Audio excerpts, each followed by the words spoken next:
Hello students. Last session के अंदर हमने क्लाइंबिंग प्रॉब्लम्स को डिस्कस किया था। आज के सेशन में हम डिस्कस करेंगे स्प्रिंग फोर्स को और इससे रिलेटेड कुछ रिलेशन को भी समझेंगे। देखिए, स्प्रिंग हमें पता है स्प्रिंग होती क्या है। अगर स्प्रिंग को हम देखें तो वो एक स्पाइरल फॉर्म के अंदर एक वायर होता है जिसकी लेंथ में जब हम चेंज करते हैं तो इसकी प्रॉपर्टी होती है उस लेंथ के अंदर चेंज को रजिस्ट करना। जैसे फॉर एग्जांपल ये स्प्रिंग है अगर इसकी स्प्रिंग को अगर मैं इंक्रीज कर लेंथ को अगर मैं इंक्रीज करूं तो हम क्या देखते हैं, इस पे जो फोर्स है, एक फोर्स जनरेट होता है वो इसकी लेंथ में चेंज को रजिस्ट करता है, यानी स्प्रिंग फोर्स लगेगा वो इस डायरेक्शन में लगेगा। अगर मैं इसकी लेंथ जो है वो अगर डिक्रीज करूं तो मैं क्या देखता हूँ, जब इसकी लेंथ जो है वो डिक्रीज होती है तो इस पे फोर्स जो है वो अपोजिट डायरेक्शन में लगता है। स्प्रिंग फोर्स वो होगा इसकी लेंथ को इंक्रीज करने के सेंस में। तो हम यहाँ पे देखते हैं जो ये स्प्रिंग फोर्स होता है that is proportional to displacement.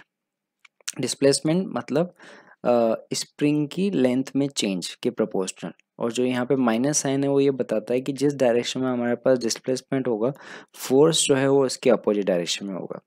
यहाँ पे प्रोपोर्शनल साइन जब हटता है तो एक कांस्टेंट आता है के। यहाँ पे के जो होता है दैट इज स्प्रिंग कांस्टेंट। और यहाँ पे स्प्रिंग कांस्टेंट जो है वो डिपेंड करता है प्रॉपर्टी ऑफ मटेरियल, यानी ये डिपेंड करेगा मटेरियल प्रॉपर्टी पे।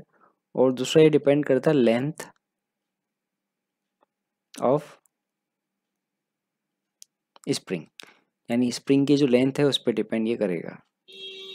ठीक है, तो अभी हमने क्या रिलेशन देखा कि हम यहाँ पे बात करेंगे every spring resist any attempt of change in its length when it compressed और extended it force exit on its and.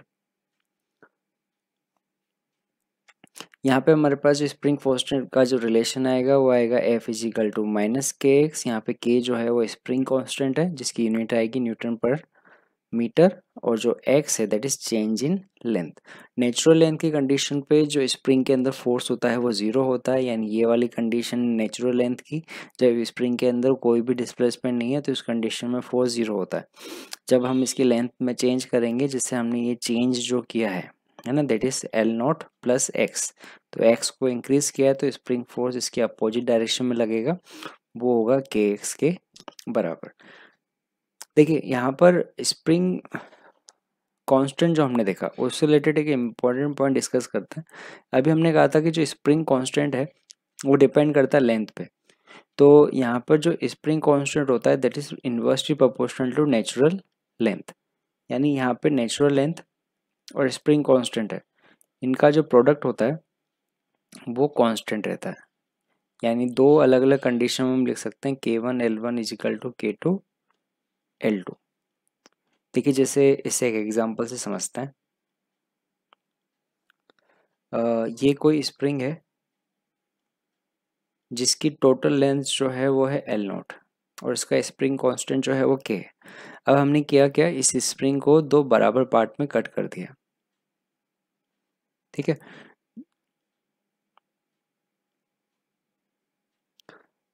नई कंडीशन में जो स्प्रिंग कांस्टेंट है वो के डेस है, तो जो के डेस है उसका रिलेशन क्या होगा। तो देखिए अगर ये इनिशियल कंडीशन में फाइनल कंडीशन के लिए ये वाला फॉर्मूला लगाएं तो इनिशियल कंडीशन में स्प्रिंग कांस्टेंट है के और लेंथ है एल नॉट। फाइनल कंडीशन में जो स्प्रिंग कांस्टेंट है वो के डेस और लेंथ जो है वो है एल नॉट बाई टू।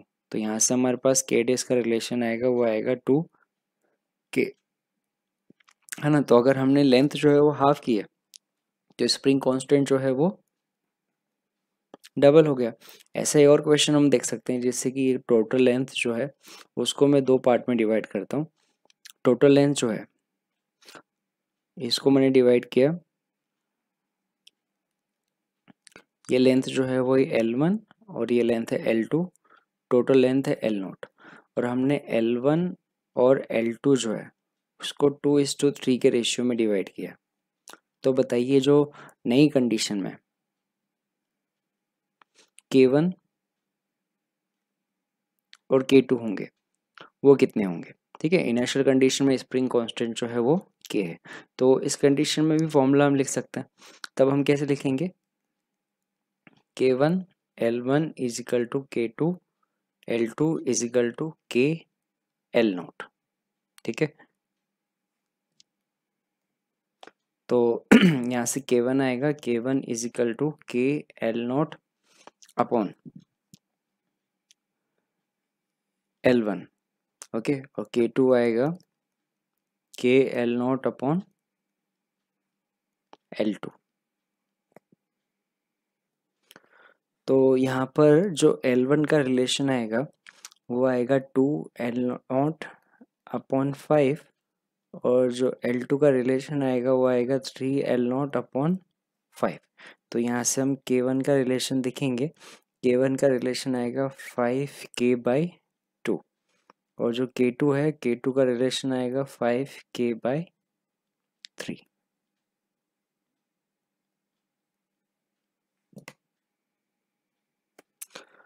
तो अब देखते हैं स्प्रिंग फोर्स रिलेटेड कुछ क्वेश्चन। देखिए यहाँ पे हमें बोला है कि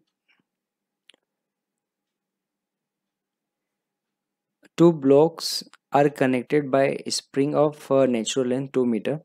The force constant of spring is 200 Newton per meter. Find spring force in following situation. पहले कंडीशन में बोला है कि block A and B both are displaced by 0.5 in opposite direction. Second condition में बोला है A and B both are displaced 0.5 metre towards each other. तो पहली कंडीशन में बात करते हैं जब हम दोनों ब्लॉक्स को अपोजिट डायरेक्शन में डिस्प्लेस करेंगे। तो देखिए ये ब्लॉक जो है इसको हमने 0.5 यहाँ पे डिस्प्लेस किया और 0.5 यहाँ पे डिस्प्लेस किया, और इसकी जो नेचुरल लेंथ है वो है 2 मीटर। तो फाइनल जो टोटल लेंथ होगी वो होगी 3 मीटर, यानी जो लेंथ के अंदर चेंज आया है वो है 1 मीटर का। तो स्प्रिंग फोर्स होगा वो होगा F इजिकल टू के एक्स, ठीक है। के जो है वो हमें दिया हुआ है 200 और एक्स की वैल्यू 1, तो ये हो जाएगा 200 न्यूटन। और ये जो फोर्स होगा है ना, लेंथ में चेंज के अपोजिट डायरेक्शन में होगा, यानी जो फोर्स लगेगा वो इस तरीके से लगेगा, ठीक है। अच्छा अब सेकेंड कंडीशन में देखते हैं। सेकेंड कंडीशन में दोनों ब्लॉक्स जो हैं वो दोनों को 0.5 है ना, और 0.5 एक दूसरे की तरफ लेके आए हम, ठीक है। तो अब जो लेंथ है, फाइनल लेंथ है 1 मीटर, तो अब जो लेंथ में चेंज है वो भी अभी भी 1 मीटर है।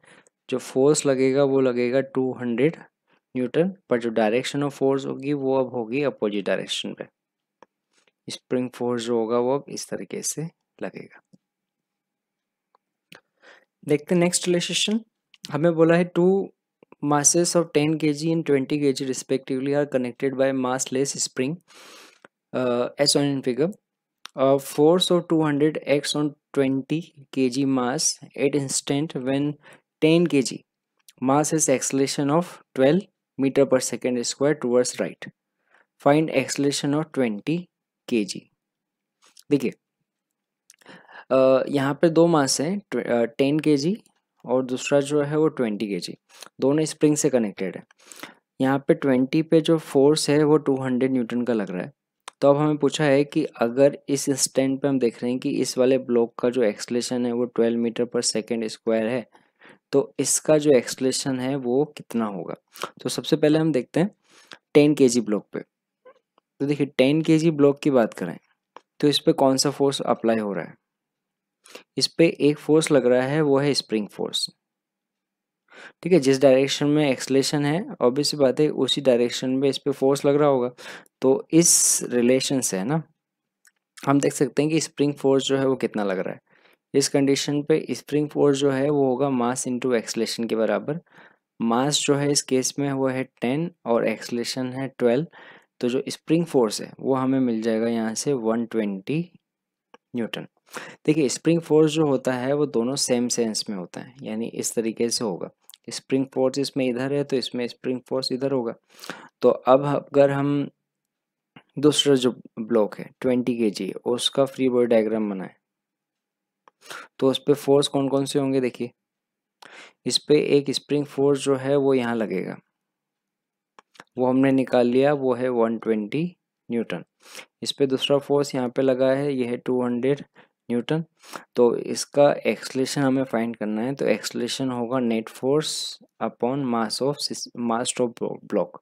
नेट फोर्स होगा 200 माइनस 120 अपॉन मास जो है वो है 20।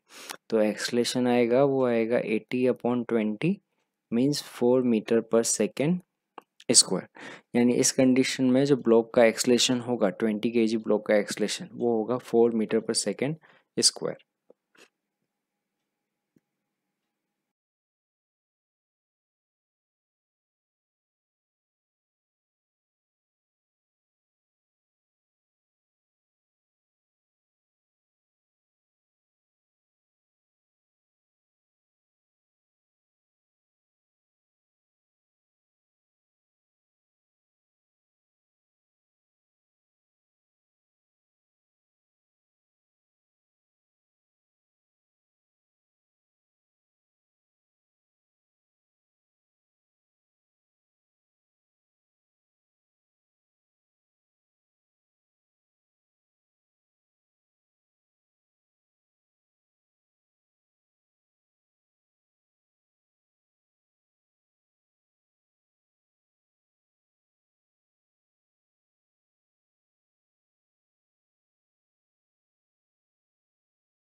तो देखते हैं नेक्स्ट इलस्ट्रेशन।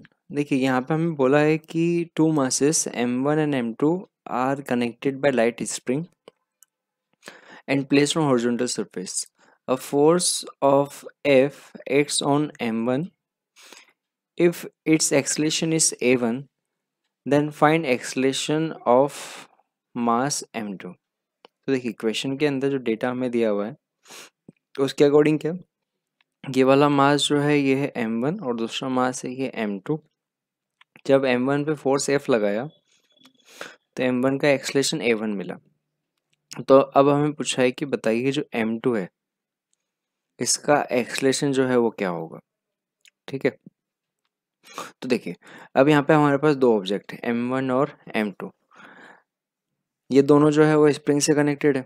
आप इतना याद रखना है कि स्प्रिंग के अंदर जो फोर्स होता है वो इक्वल एंड अपोजिट होता है, यानी एफ अगर इधर लग रहा है तो इस पे एफ जो है वो इधर लग रहा होगा। तो स्टार्टिंग करते हैं इनके फ्री बॉडी डायग्राम से। सबसे पहले m1 का फ्री बॉडी डायग्राम देखते हैं। m1 पे फोर्स जो है वो F इधर है, स्प्रिंग फोर्स पीछे की तरफ होगा वो होगा Fs। ठीक है, और ये होगा इसका एक्सलेशन a1। अच्छा वैसे ही m2 के लिए देखिए कि m2 का फ्री बॉडी डायग्राम जो है वो कैसा बनेगा। तो m2 पे सिर्फ एक ही फोर्स लग रहा है वो है Fs और इसका एक्सलेशन हमें a जो है वो फाइंड करना है। ठीक है, तो देखिए सबसे पहले इक्वेशन जो है वो हम m1 पे देखते हैं। तो m1 पे अगर नेट फोर्स की इक्वेशन लिखेंगे तो वो आएगा F minus F S is equal to mass into acceleration यानी m1 a1। ठीक है, तो यहाँ से हमारे पास एफ एस का रिलेशन आया है, एफ एस यहाँ से आएगा वो होगा F माइनस m1 a1। यहाँ से हमारे पास स्प्रिंग फोर्स आ गया। अब देखिए एक इक्वेशन यहाँ से हम लिख सकते हैं m2 के लिए। m2 के लिए इक्वेशन क्या होगी, वो होगी F S is equal to mass into acceleration यानी m2 इंटू ए, यानी यहाँ से एक्सलेशन का रिलेशन आएगा वो आएगा एफ एस अपॉन m2 और एफ एस का रिलेशन अभी हमने वहाँ देखा है वो आया है f minus m1 a1 upon m2। ठीक है, ये होगा हमारे पास फाइनल आंसर।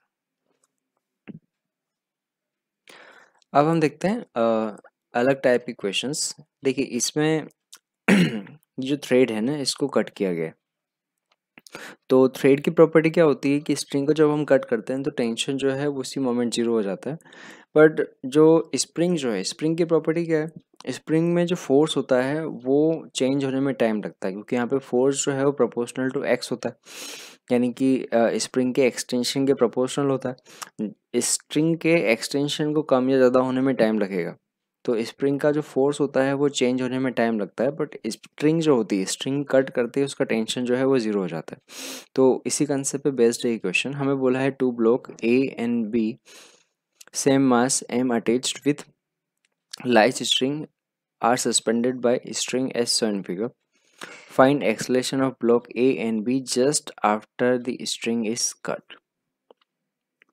देखिए तो इस टाइप के क्वेश्चन में पहले जब स्ट्रिंग कट नहीं हुई है वो उससे पहले की कंडीशन हम देखते हैं। तो हम क्या करेंगे, सबसे पहले फाइंड करेंगे कि जब हमने स्ट्रिंग कट नहीं की है तो उस कंडीशन में स्ट्रिंग के अंदर टेंशन कितना है। तो देखिए यहाँ पे ब्लॉक बी जो है उस पर नीचे की तरफ लगेगा mg। देखिए अभी अगर ये इक्विलिब्रियम कंडीशन पे है तो इस पे ऊपर की तरफ जो स्प्रिंग फोर्स होगा एफ एस वो भी यहाँ पर एम जी के बराबर होगा।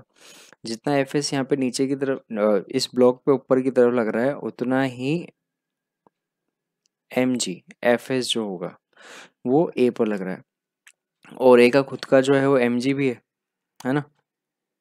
ये तो देखिए यहाँ पे ब्लॉक बी पे बात कर रहे हैं तो ब्लॉक बी पे नीचे की तरफ एम जी ऊपर की तरफ एफ एस, और ब्लॉक ए पे बात कर रहे हैं तो ऊपर की तरफ जो फोर्स है वो टेंशन टी, नीचे की तरफ एफ एस प्लस एम जी।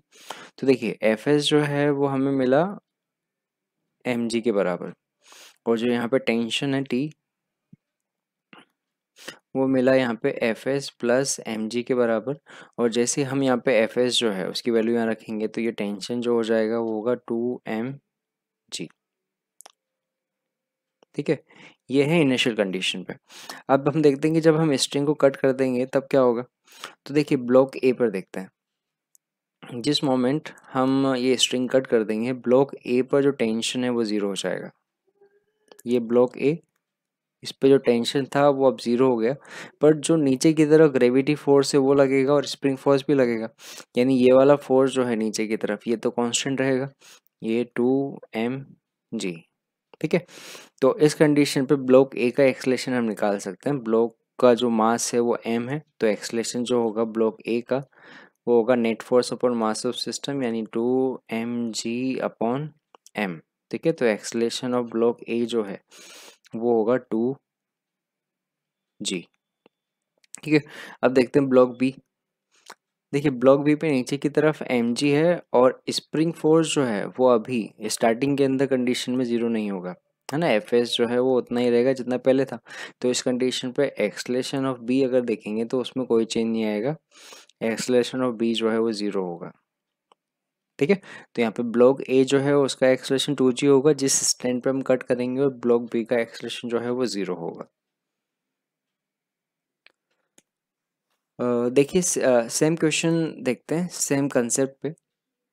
अब थोड़ा चेंज करते हैं कि जो स्प्रिंग है उसको हम ऊपर रखते हैं, ये वाला मास m, ये है ब्लॉक बी, ये स्ट्रिंग, ये वाला मास m, ये वाला ब्लॉक ए। ठीक है, अब हमें बोला है कि स्ट्रिंग को कट करना है, तो ये वाली स्ट्रिंग जो है वो हमने कट की। तो अब हमें फाइंड करना है ब्लॉक ए और बी का स्ट्रिंग को कट करने के बाद एक्सलेशन। ठीक है, तो अब देखिए अब जो अभी प्रोसेस बताया था यहाँ पे वही प्रोसेस फॉलो करना है। करेंगे क्या, सबसे पहले हम देखेंगे कि t इजिकल टू 0 पे ये जो फोर्सेस है उस पर कौन कौन से फोर्स लग रहे हैं। तो ब्लॉक ए पे सबसे पहले हम देखते हैं। तो देखिए ब्लॉक ए जो है उस पर नीचे की तरफ जो लगेगा वो होगा mg, और mg को बैलेंस करने के लिए जो फोर्स लग रहा है वो है टेंशन t। तो यहाँ से हम देखेंगे तो t इजिकल टू mg एक रिलेशन हमें मिलेगा। अब देखते हैं ब्लॉक बी के लिए। ब्लॉक बी पे नीचे की तरफ एक तो उसका ग्रेविटी फोर्स लगेगा mg, एक टेंशन फोर्स लगेगा t। ठीक है, और ऊपर की तरफ जो है वो है स्प्रिंग फोर्स एफ एस।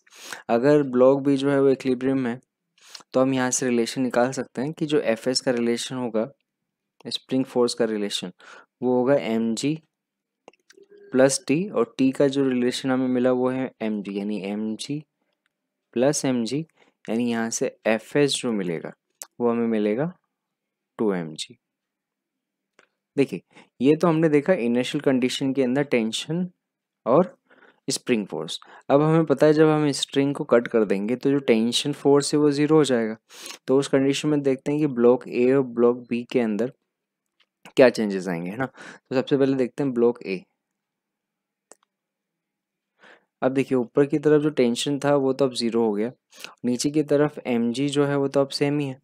यानी इस कंडीशन में ब्लॉक ए जो है वो एक्सलेट करेगा, और इसका एक्सलेशन जो होगा वो होगा एम जी अपॉन एम, यानी एक्सलेशन ऑफ ब्लॉक ए जो है वो होगा जी, वो होगा डाउनवर्ड डायरेक्शन पे। ठीक है, अब हम देखते हैं सेकेंड ब्लॉक, ब्लॉक बी। देखिए यहाँ पे ब्लॉक बी, ठीक है, इसका मास जो है वो भी अभी एम ही है। देखिए ऊपर पे स्प्रिंग फोर्स जो लग रहा है वो चेंज नहीं होगा। स्प्रिंग फोर्स जो लगेगा वो पहले लग रहा था 2mg, तो अब भी लगेगा, वो लगेगा 2mg। नीचे की तरफ ग्रेविटी फोर्स है वो है mg, और नीचे जो टेंशन लग रहा था वो अब जीरो हो चुका। ठीक है, तो अब ब्लॉक बी का जो नेट फोर्स हम देखेंगे वो आएगा, ब्लॉक बी के लिए नेट फोर्स आएगा वो आएगा ऊपर की तरफ 2mg और नीचे की तरफ mg, यानी 2mg माइनस mg। इसका एक्सलेशन जो होगा वो अपर डायरेक्शन में होगा। ठीक है, ये होगा 2mg अपॉन m, यानी एक्सलेशन ऑफ b जो होगा वो होगा mg अपॉन m, यानी g, पर ये होगा अपवर्ड डायरेक्शन पे। ठीक है, तो दोनों ब्लॉक के एक्सलेशन जो है उनके मैग्नीट्यूड होंगे g, पर ब्लॉक a जो है वो डाउनवर्ड डायरेक्शन में एक्सलेट होगा, ब्लॉक b जो है वो अपवर्ड डायरेक्शन में एक्सेलरेट होगा। तो स्प्रिंग फोर्स के बाद अब हम स्टडी करते हैं सूडो फोर्स। तो देखिए सूडो फोर्स को स्टडी करने से पहले हम देखते हैं रेफरेंस फ्रेम। रेफरेंस फ्रेम जो है वो दो तरीके के होते हैं। हमें रेफरेंस फ्रेम का आइडिया है कि वो रेफरेंस फ्रेम वो फिक्स फ्रेम होता है जिसके रिस्पेक्ट में हम किसी भी ऑब्जेक्ट की पोजीशन जो है वो डिफाइन करते हैं या उसमें पोजीशन में चेंज देखते हैं। तो रेफरेंस फ्रेम जो है वो दो तरीके के होते हैं, इनर्शियल फ्रेम और non inertial frame. Inertial frame और नॉन इनर्शियल फ्रेम जो है वो according to law of inertia यानी न्यूटन के फर्स्ट लॉ के अकॉर्डिंग डिफाइन होते हैं। ऐसे फ्रेम जो यानी कि ऐसा रेफरेंस सिस्टम जिसके अंदर लॉ ऑफ इनर्शिया फॉलो होता है यानी first law of inertia follow होता है उसे हम बोलते हैं इनर्शियल फ्रेम। जिनके अंदर लॉ ऑफ इनर्शिया फॉलो नहीं होता उन्हें बोलते हैं लॉ नॉन इनर्शियल फ्रेम, है ना। तो लॉ ऑफ इनर्शिया हमने पढ़ा कि जब तक ऑब्जेक्ट पे फोर्स नहीं लगता तो उसका एक्सलेशन जो है वो ज़ीरो होता है, उसे हम बोलते हैं लॉ ऑफ इनर्शिया। यानी कि ऑब्जेक्ट पे अगर फोर्स जीरो है तो उसका एक्सलेशन जो है वो ज़ीरो होगा। अगर इस चीज़ को फॉलो करता है फ्रेम तो वो होगा इनर्शियल, और फॉलो नहीं करता तो नॉन इनर्शियल। देखिए इसको हम एग्जाम्पल से समझते हैं। हम अज्यूम करते हैं कि ये जो कोई कार्ट है,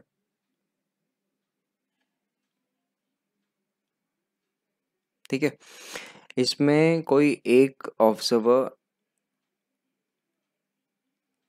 ए, ठीक है, और दूसरा कोई ऑब्जर्वर जो है वो यहाँ पे ग्राउंड पे, ये है ऑब्जर्वर बी, ये ग्राउंड पे, और ये दूसरा ऑब्जर्वर सॉरी ऑब्जर्वर ए जो है वो इस कार्ट के अंदर है, और इसके अंदर हमने एक स्ट्रिंग के साथ एक ऑब्जेक्ट जो है वो अटैच किया हुआ है। स्टार्टिंग में कार्ड जो है वो रेस्ट पे है, तो अभी जो ब्लॉक ए सॉरी ऑब्जर्वर ए है और ऑब्जर्वर बी है, दोनों के रेस्पेक्ट में जो मास एम है वो रेस्ट पे। तो अभी तो दोनों के लिए ये वाली कंडीशन सेटिस्फाई हो रही है कि यहाँ पर एम पे कोई फोर्स नहीं लगा हुआ है, तो ए और बी के रेस्पेक्ट में वो रेस्ट पर ही है।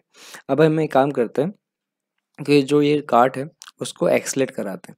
तो जब कार्ट को एक्सलेट कराएंगे तो वो थोड़ा आगे मूव कर जाएगा, जिसके साथ ऑब्जर्वर ए जो है वो भी आगे मूव करेगा।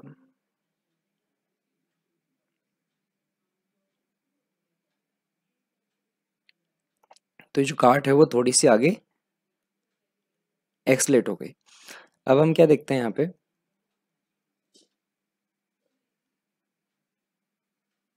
ये जो मास है उसकी कंडीशन कुछ ऐसी है, ये है ऑब्जर्वर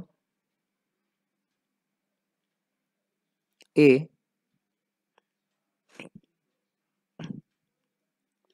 और ये है ऑब्जर्वर बी, ठीक है। अब हम देखते हैं कि ऑब्जर्वर ए और ऑब्जर्वर बी के बीच के लिए जो है वो लॉ ऑफ इनर्शिया फॉलो हो रहा है या नहीं हो रहा। ठीक है, सबसे पहले बात करते हैं बी के रेस्पेक्ट में। तो अब देखिए इनर्शियली कंडीशन में देखिए तो बी के रेस्पेक्ट में जो ए की जो पोजीशन थी जो इनिशियल कंडीशन में थी, और जब फाइनल कंडीशन में देखे तब देखिए दोनों कंडीशन पे जो इनिशियल पोजीशन है वो उस ब्लॉक की है ना, उस मास की वो सेम है। यानी ऑब्जर्वर बी के लिए बात करें तो उसके लिए जब मास पर नेट फोर्स ज़ीरो है तो उस ऑब्जेक्ट का जो एक्सलेशन है वो ज़ीरो है। यानी कि जिस फ्रेम के अंदर ऑब्जर्वर बी है वो कौन सा फ्रेम है, वो इनर्शियल फ्रेम है। तो यहाँ पे ब्लॉक ऑब्जर्वर बी जो है वो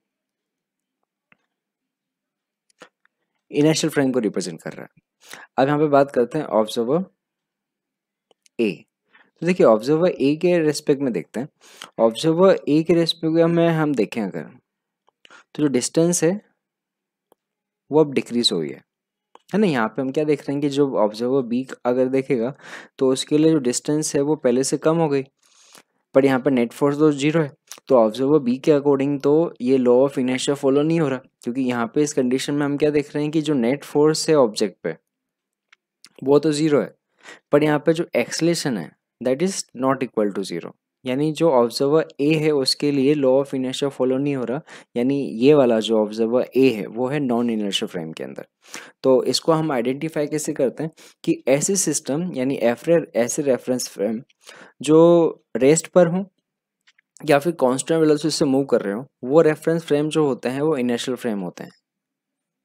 frame of reference moving with constant velocity or stationary behave as a inertial frame। और नॉन इनर्शियल फ्रेम कैसे देखेंगे?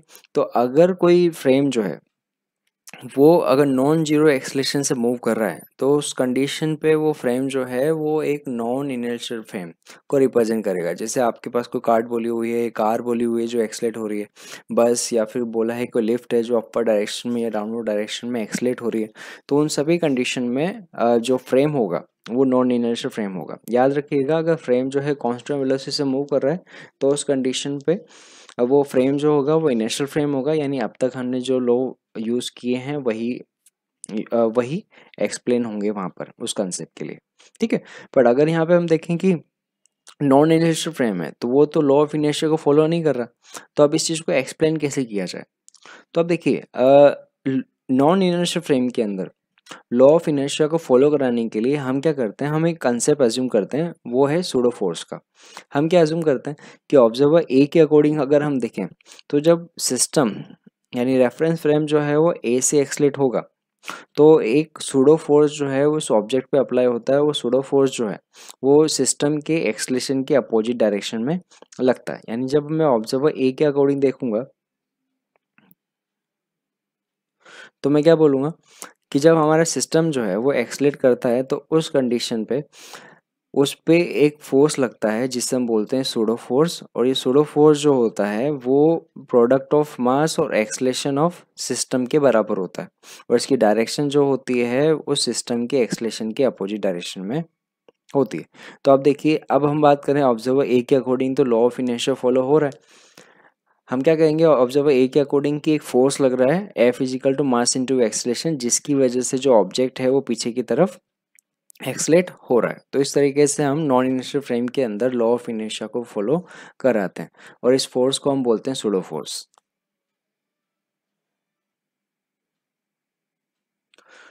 तो सूडो फोर्स जो है वो कब लगेगा?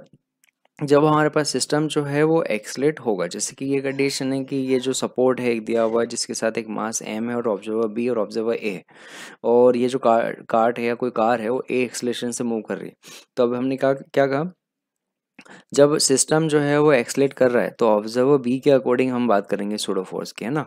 जो ऑब्जर्वर ए है वो इनर्शियल फ्रेम के अंदर है, तो सूडो फोर्स जो है वो याद रखिएगा, सूडो फोर्स जो है वो नॉन